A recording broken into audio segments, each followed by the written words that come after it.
আরে থামো থামো, কোথায় যাচ্ছ? শীতের ছাদ বাগান আর স্ট্রবেরি গাছ লাগাবো না, সেটা কি হয়?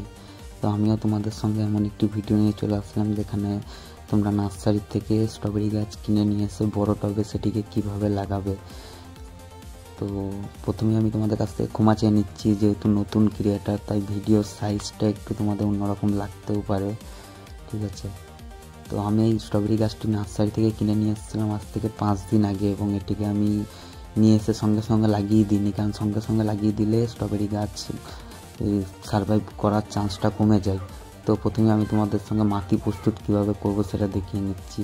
আমি নিয়ে নিচ্ছি কিছুটা পরিমাণ মাটি এবং তার সঙ্গে নিমখোল এবং তার সঙ্গে ধানের তুষ বা আগড়া, আমাদের ভাষায় এটিকে ধানের তুষ বা আগড়াই বলে থাকি, তোমাদের এদিকে কি বলে সেটা জানিও। তো আমি ততক্ষণ মাটিটি প্রস্তুত করি, তোমরা ভিডিওটি দেখতে থাকো।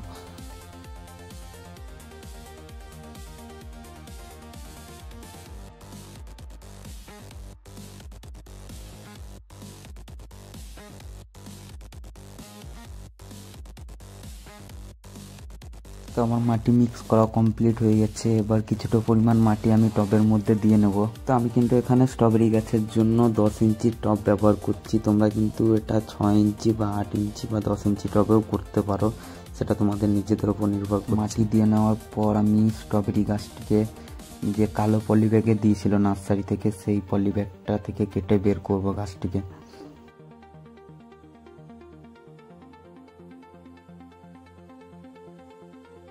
তো তোমরা দেখতে পাচ্ছ আমার গাছটি বের করা কমপ্লিট হয়ে গেছে, এবং গাছটির নিচের দিকে দেখো কি পরিমাণ রুট হয়ে গেছে গাছটির মধ্যে।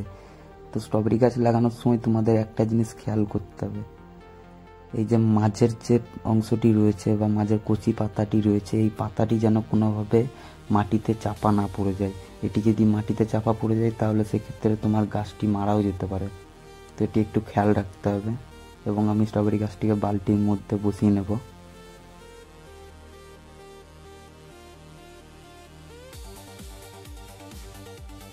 তো গাছটি বসিয়ে নেওয়ার পর চারি সাইডে মাটিগুলো একটু করে ভেঙে দিচ্ছি, যেন টবের মাটির সঙ্গে ভালোভাবে রুট ডেভেলপ হোক, এবং তার সঙ্গে আমি মাটি দিয়ে নিচ্ছি চারিধারে ভালোভাবে।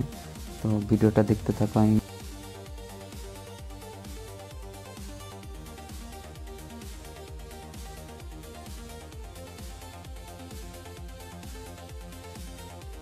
চলো, আমার গাছটি ওপরে অংশে মাটি দেওয়া কমপ্লিট।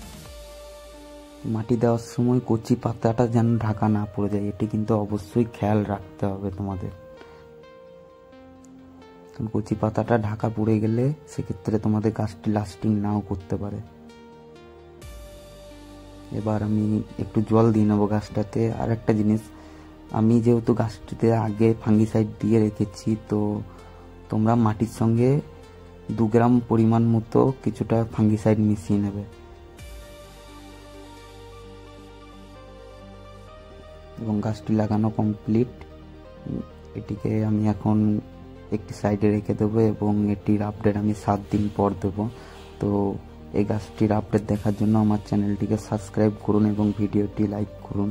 জানি ছোট ক্রিয়েটার, তাও আপনাদের সাহায্য পেলে হয়তো একদিন বড় হয়ে উঠতেও পারি। তো থ্যাংক ইউ সো মাচ শেষ পর্যন্ত আমার ভিডিওটি দেখার জন্য। অনেক অনেক ধন্যবাদ আপনাদেরকে।